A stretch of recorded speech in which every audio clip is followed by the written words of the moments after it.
George Mason Patriots head basketball coach Tony Skinn comes on to marching to madness after leading the Patriots to 20 wins as he and former head coach Kim English posted back-to-back 20-win seasons for the first time since 2012-2013.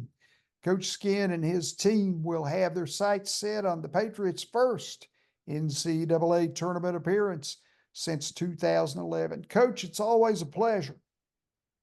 No, absolutely. I appreciate you for having me on, Ken. Definitely. Definitely. I was going to ask you here first, your last two assistant coaching jobs were assistants to Kevin Willard at Maryland and Chris Holtmann at Ohio State. So how did their coaching styles integrate with what you learned at GMU, as you were one of the most solid players there for the Patriots in the 2002-2006 seasons? Yeah, no, I learned a lot. I was very, very fortunate that I spent, 3 years with Kevin Willard at Seton Hall. And then I left him and went to Ohio State. Didn't want to leave, but it was it was a great opportunity for me to just go learn from one of the better coaches in the country, Chris Holtmann, and spent the year there. And, ironically, Kevin Willard then gets the Maryland job, which is home for me. And so I only spent 10 months apart from the, Seton Hall departure to then departing from Ohio State. And so I learned so much from those two guys. They're very similar, but also different in so many ways. I would say with Kevin Willard, working for him and working with him really gave me the opportunity to grow as an assistant. I was in charge of a lot of different things, just managing a lot of different things. Obviously recruiting was, a major part of my job. But just coaching and making decisions, he gave me the opportunity to really grow as a coach. He's such a simplistic type of coach. When you see him coaching and doing what he does on game days, it's something that I think he's just naturally really, really good at, and making adjustments. And so just kind of learning from the day-to-day things that he does in a simple way, it really gave me, it gave me just an understanding of, if I were to ever be a head coach, how to prepare, how to plan, things of that nature. And then, Chris Holtmann, I think he's one of the better coaches in the country as well. And when you have the opportunity to work for two guys like that in the league, like the Big Ten, you try to learn as much as you can. You try to learn not only for the coaches that you're working for, but for other coaches in the league, the Tom Izzos of the world, really, really good coaches. And so I learned a lot from those two guys, and I definitely wouldn't be in this seat if I didn't have those experiences. Coach, how does your philosophy of style of basketball that you play coincide with how you look to maybe up-tempo games more? Now, your defense, I know your defense, it looked like it dictated most of your games last season. Yeah, no, I think, again, with the my personality and, the type of players that I'm going to recruit, you hear it all the time. You can't teach toughness. Yeah. You can't teach attitude. Now, again, that's got to be a positive attitude, but those two things are non-negotiables when it comes to the type of players that we're going to recruit. And as you see this year, we really honed in defensively. I give these guys a lot of autonomy offensively. The only thing that's going to get you out of the game is if you're not nasty on a defensive end, if you don't have attitude on a defensive end, if you're not being tough on a defensive end. And we obviously were a pretty good team defensively, and it kind of paid off for us, and we won a lot of games because of it. Now, you lose Keyshawn Hall to UCF in the transfer portal, but you return your second leading scorer in Darius Maddox, who came over from Virginia Tech a couple of years ago. He also played 33.9 minutes per game and averaged just around only one turnover per 33.9 minutes. Yeah, Darius Maddox, I've been saying it now for the last couple of weeks. If Darius Maddox is not a preseason, all conference guy in the A-10, the league better be damn sure really good this year. Having a guy like that in the chamber, a guy that didn't, he could have gone in the portal and made so much more money. He's a proven guy. He did it in the ACC, did it in the A-10. He's an all-league guy. I'm happy, we're going to have a chance to coach him for another year. Happy that he's going to get a chance to graduate with a George Mason degree. He's a coach's, he's just one of those guys that you love to coach. He's all about the right things. He competes every single day. He obviously can shoot the piss out of the basketball. And when you watch him, he's the guy that, sometimes your offense gets a little stagnant and all of a sudden, he dribbles it one or two times and he makes a shot for you. He makes a play for you. And anytime that you have a guy like that on the floor, it gives you a chance, and that's all you can ask for. Jared Billups and Woody Newton also return. How could they bring their games to the next level this upcoming season? Yeah, those two guys from a versatility standpoint, you got a guy like Jared who's, only 6'3", 6'4", but depending on the type of matchups, Jared can guard 1 through 4.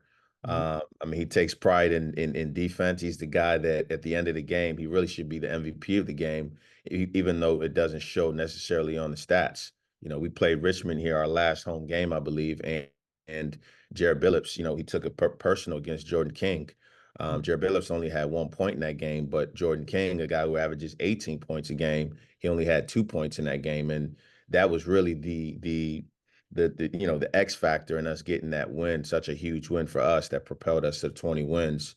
And so that's what Jared does for us. And he's, obviously working every day. I mean, he's in the gym, 3-4 hours a day outside of the time that he spends with us. And so he's a worker, and I expect him to make a jump even offensively for us as well this year. And then again, we talk versatility, we talk length. Woody Newton is the definition of that. 6'8" with, a 6'10", 6'11" wingspan. He changes defenses for us when he gets in the game, whether he's starting the game or coming off the bench. He can guard 1 through 5. He's long, he's athletic, he can shoot the basketball. And he's older. Woody Newton spent some time at Syracuse, some times at Oklahoma State, but we saw, the best version of Woody Newton last year, and with a full summer, I think the best is yet to come for Woody. KD Johnson comes over. He's a talented, fiery player from Auburn. How have you seen his game coincide with what you're looking for with the Patriots? Yeah, he is Mr. Competitive. It's been a while since I think Mason fans have seen that type of in-your-face competitiveness. I was trying to think back to the last time I thought Mason had a guy like that, and I thought about Mike Morrison, Mo Morrison. And so I'm excited for him just because a guy that's played at the highest level, that's won at the highest level, been a part of some really good teams, obviously at Auburn. He knows what winning looks like. He obviously wants a bigger role, and which is why he came to George Mason. He'll have that here. He's got to be able to play multiple positions, but his toughness, his willing spirit to be coached, his willing spirit to be able to be a little bit more of a playmaker than off the ball, which is what he's been kind of throughout his career. Just another guy that, again, 5th year, wants to make it work. Do you find that players that are as competitive as KD is that some innate ability, or can you learn to be that competitive? I think some of that is to answer your question, it's a yes and no. I Yeah. think sometimes you're just born with that spirit.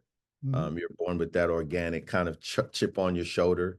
A lot of times it comes from, maybe being the smaller guy on the floor, which, means you have to be that type of way. Yeah. But I do think through coaching, through development, some guys do, they pick it up, they earn it, and once they smell it, they become it. Mhm. Interesting. Hey, Coach, the matchups in the A10 are challenging every night. So talk about how you and your staff move from game to game inside the regular season. In other words, how quickly do you have to turn the page to the next game? Yeah, no, I mean, this game is not very forgiving. You win a game, you can't celebrate too much. You lose a game, you got to move on and flip the page and delete the memory bank of why you lost the game. I think there's a delicate balance of being able to teach, but then the delicate balance of being able to flip that page and keeping these guys focused, because again, you're talking 2-3 days of separation from being, at Dayton and then having to play, VCU. Yeah. It's one of those things where for us as coaches, we've got to have short memory just because we've got to be able to prepare our guys and give them as much information to go out there and compete and be the best version of themselves for sure, especially in a league as tough as the A-10. From your offensive concepts now, how will you work to find more field goal attempts inside your offense this season, as you had 53.8 on average a year ago? Yeah, I think the one thing that I'm excited about is, the addition of, Katie Johnson, the addition of, Braden O'Connor, Jeremiah, Quigley that came from Iona. I think we'll have a little bit more playmaking on the floor. I preached up tempo, but essentially one of our better playmakers was Keyshawn Hall because he did such a tremendous job on the offensive glass. I'm sorry, on the defensive glass, and just ended up turning into our point guard. That's not necessarily ideal for us this year. I want our point guards to do their jobs because if they're doing their jobs, I think we should be able to get 65, 70 points every single night. And so we're going to have a much better package from a playmaking standpoint, which will give us a little bit of an opportunity to be, a little bit faster. We're still going to be able to punch the ball inside. Jalen Haynes, who sat out for us last year, is a tremendous post player that can make plays both, on the perimeter, but also inside the post. And, we got to shoot the ball. We got to shoot the ball better. At the end of the day, we're one of the worst teams in the league in shooting the three. And so if you have better playmaking and you're making, one or two shots more per game, those numbers go up. So hopefully we'll be able to do that this year. What's your thought on creating the three? I'm just curious because I'm into strategy and all that stuff, and then how you attack. As you create the three, are you looking to do that when the point guard or a guard gets downhill, or do you have more facets of a 3-point offense? Now, I would say it's probably a combination of both. We teach and we preach getting paint touches. I also teach, your first shot is your best shot. And a lot of times, that shot is coming from the three and you're able to, get downhill and take advantage of closeouts. And so I wouldn't say we're specific in the type of threes that we're trying to get. We're trying to get good threes. We're trying to get assists from threes. And so it's just one of those things where, from a playmaking standpoint, having the IQ to be able to make plays for each other, but also knowing who does what on the floor. Now, your defensive philosophy plus the talent you had defending the ball, opponents only shot 40.4%. That was 15th in the nation. To me, obviously, that's a high level of defense right there. So with your philosophy, how do you start to dictate your defense for a certain game, maybe? Yeah, I think it all starts with our pressure. You hear Patriot pressure all the time. We do a lot of different things defensively. We press, we change defenses all the time.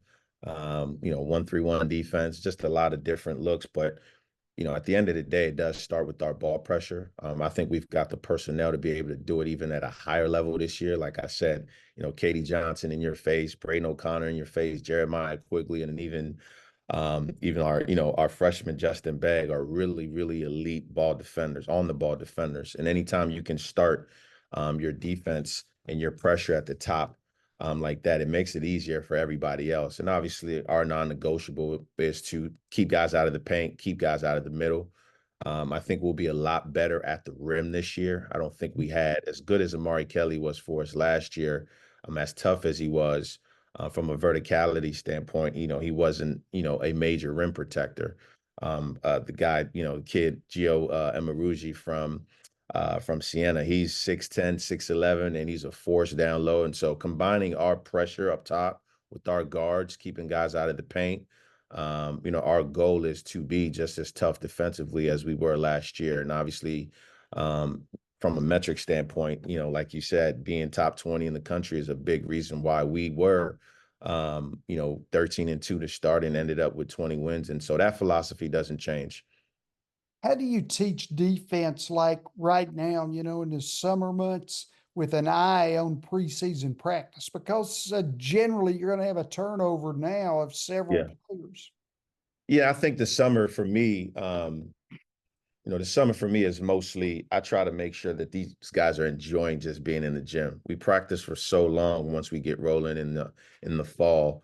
You never want to be redundant once the fall gets here and these guys are burnt out. And so we try to buy into just the individual development as much as possible. But we're also competing. So these guys are learning a lot within just being able to compete every single day against each other, whether it's in, 2 or 3 or 4-man groups. We're playing a lot of one-on-ones. You talk about toughness at the end of the day, certain things that you pick up in the summer that kind of carries over into the fall. And so from a principal standpoint, I wouldn't say we practice a lot. It's just more so just the individual toughness and some of the things that you kind of have individually before we get to, teaching concepts and things of that nature. Last thing, Coach, I want to get your opinion here. Basketball has become the second most popular sport in the world behind soccer. How does that affect the college game as we have it right now? Yeah, I spent almost 9 years in Europe, playing all over, and so I would say, kind of probably known that was coming. Mm-hmm. um, I don't know how it would directly affect, the college game. I would say um it's going to give a lot more, overseas players and international players a lot more opportunities if they want to come play in college. There's just so many different ways that you can kind of take your game. You can stay in Europe if you're coming from Europe and you're talented. You can become a pro right away, or you have certain guys that do want to come over to college and play college basketball. And so I do think that with the portal, with more international kids, it probably only just gets tougher for high school kids, Mm-hmm. fringe high school kids, guys that could be borderline Division I, or borderline mid-major, high major guys. Maybe now, high major guys got to play mid-major, and the mid-major guys got to play low major, and it bumps some of those guys out to have to go play maybe at a different level. But you hear that all the time over the last couple months. The international game is growing, it's growing. I just don't know how much it affects, our game, if that makes sense, because Yeah. again, a lot of those international players, if they are talented enough, they get contract offers. And I just don't see a lot of guys that are good enough to come to the States and at least play at the Division I level saying, hey, I'm going to turn down money to go and play overseas. You have a handful, but I don't know how much. Yeah. Coach Tony Skinn, up with the George Mason Patriots here on Marching to Madness this morning. Coach, it's always a pleasure, and I wish you the best of luck there at GMU this year. No, I appreciate it. Thanks for having me, Ken. Look forward to seeing you again.